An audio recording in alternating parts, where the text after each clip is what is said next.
If your goal is to gain muscle, you have to go on a bulk. Just kidding. I've done bulks before, but the additional fat that you gain can be hard to lose, so I wouldn't recommend it.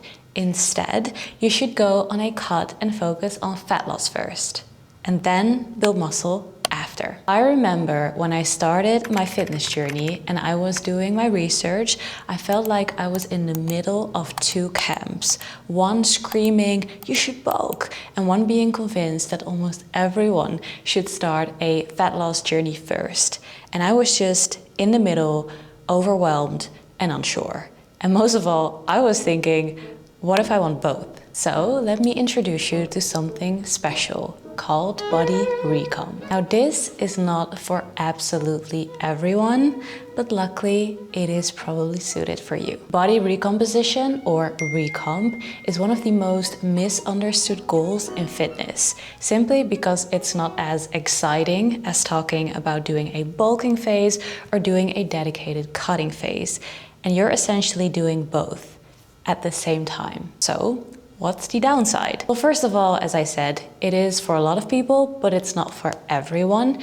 And second, recomp doesn't happen overnight. In this video, we'll go through exactly how to approach a body recomposition phase, how to train, how to eat, how to recover, and how to build habits that create real and sustainable change. Body recomposition means shifting your body's ratio of fat mass to lean mass. You may weigh the same, but your composition is different. You feel stronger and you look more defined. Traditionally, we think of training in phases: cutting for fat loss, bulking for muscle gain, but recomp combines the best of both worlds. It creates a steady fat loss phase while gradually growing muscle mass.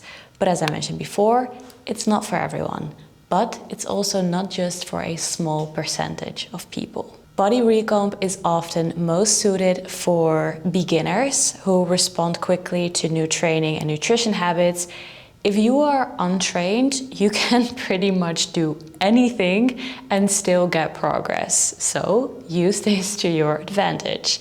But it's also for detrained individuals who are returning after taking significant time off, and for anyone who wants to train and have peace of mind. And I'll talk about this later. Your body has to be given a reason to change, which means creating a balance between stress and recovery, between energy intake and energy output, and between training hard and fueling properly. So let's talk about training for recomposition. To build muscle while losing fat, your workouts must signal to your body that lean tissue is essential, and that signal comes from resistance training. And progressive overload is where it starts. Muscle growth happens when you gradually increase the demands that you place on your body. This can happen in a variety of ways, for example, by adding a small amount of weight, maybe squeezing out one more rep, by improving your range of motion or controlling the tempo with more intent. You are chasing progressive tension and high quality reps, and small and consistent improvements each week will add up to long-term change. Now, high quality reps aren't necessarily the most important for muscle building, by the way. However, it is essential for reducing the risk of injury and doing this whole thing consistently long-term. Volume, intensity, and frequency work together to drive these adaptations. Most people progress best when they're training each muscle group at least 2 times per week. And that could look like for example, a 4-day upper-lower split or a 3-day full body program. If your schedule is tighter, you could also do a 2-day full body and then an additional leg day if you want to bring up certain muscles. For muscle growth, most of your working sets should live in the 6 to 12 rep range, finishing around 1 to 2 reps shy of failure on these sets. Intermediate and advanced lifters can safely take sets to failure. Heavier, lower rep sets build strength. The moderate reps are great for building muscle mass, and then higher reps develop endurance. And you want to mix all of the 3 across the week. The goal is to perform around 6 to 20 hard sets per muscle per week.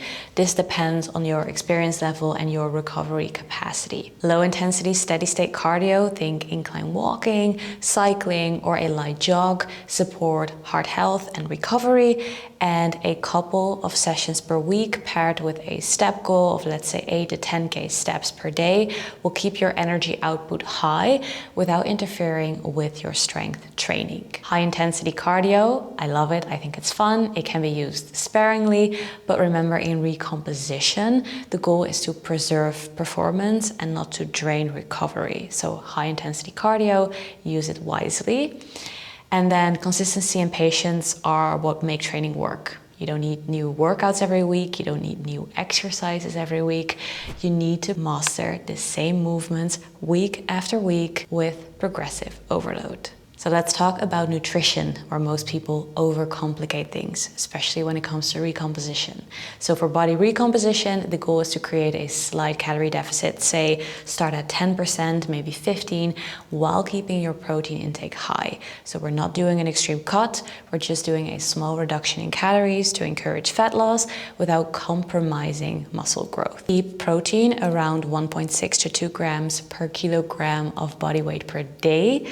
This helps with muscle repair, recovery. This combination of a modest deficit and high protein will help your body use the stored fat for energy while maintaining or even building lean mass over time. Fats play a key role in hormonal health and your overall health. We don't want to drop this significantly. Make sure that you prioritize unsaturated fats from foods like olive oil, avocado, nuts, seeds, and healthy oily fish. And even when your calories are balanced, the food quality matters just as much as the quantity. The goal isn't just to hit numbers, it is to give your body the nutrients it needs to perform, to recover, and to stay healthy long term.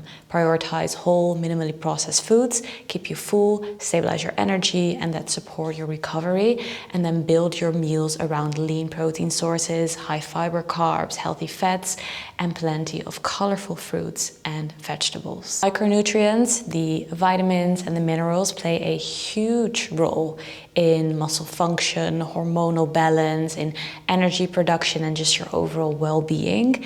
And deficiencies in key nutrients like iron, calcium, but also vitamin D and magnesium can affect your recovery, your sleep, your performance, everything. So to prevent that, aim for variety. A good rule of thumb is to eat the rainbow each week. So include reds like tomatoes or different berries for your heart health, oranges and yellows like sweet potatoes and bell pepper help with immune support. We have our greens, we have spinach, broccoli, avocado, great for hormones. We have blues and purples like blueberries and eggplant, antioxidants, for example. And then, we have our whites and our browns like garlic, but also mushrooms for gut health and for immune support. And so when your diet includes this kind of variety, nutrient-dense proteins, complex carbs, high quality fats, and then colorful produce, your body has everything it needs to recover, to adapt, and to perform at its best. I've talked about this before, but a helpful framework is the 80-20 rule. So 80% of your intake comes from whole nutrient-dense foods, and then 20% is flexibility for the things that you enjoy, because that is what will keep this body recomposition sustainable. If you're following your nutrition well, but you're not seeing progress, then remember that small daily inconsistencies, for example, missed meals or underestimated portions, can offset a fine balance between a slight deficit versus a large deficit versus maybe even a surplus. And so precision matters, but it is about awareness and not obsession. For everyone, recovery is the hidden driver of body recomposition. So you can't build muscle or lose fat effectively if you are constantly feeling run down. And so sleep is your most powerful recovery tool. Helps to release growth hormones, it helps muscle repair, and it also helps with hormonal imbalances. Aim for 7 to 9 hours per night, preferably on a consistent schedule. And then stress management also matters. So cortisol is not the enemy, but significantly elevated levels chronically, they can definitely slow progress and be not great for your overall health.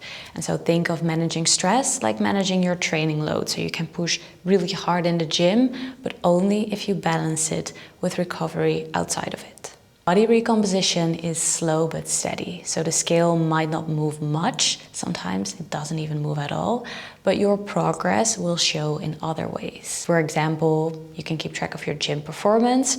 Are your lifts improving? Are your runs improving? How are you feeling in general? You can also think about taking measurements or photos, maybe take them every month or so. But you can also obviously go by how maybe your clothes are fitting. Are they looser where you want it to fit? Are they tighter in the right areas? That is ultimately progress. And now if nothing changes for several weeks, look first at your sleep, stress, and consistency before making any adjustments. Because most plateaus come from inconsistency and not from a broken plan or program. But remember, your body needs time to adapt. So most people overestimate what they can achieve in a month, but they underestimate how much they can transform in a year. And the more that you focus on the process, the easier it becomes to sustain. Because eventually all these habits stop feeling like effort, but they become part of who you are. So your goal isn't just to change your physique, it is to change the standard that you hold for yourself. How you train, how you nourish your body, and how you take care of your health.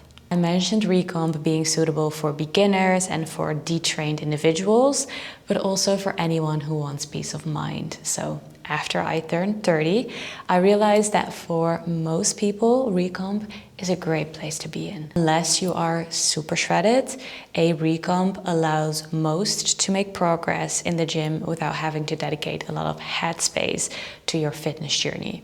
You can focus on life while still making progress, which is a great place to be in. Same holds for actual maintenance, but I'll make a separate video about that. And so that is how you approach body recomposition the right way.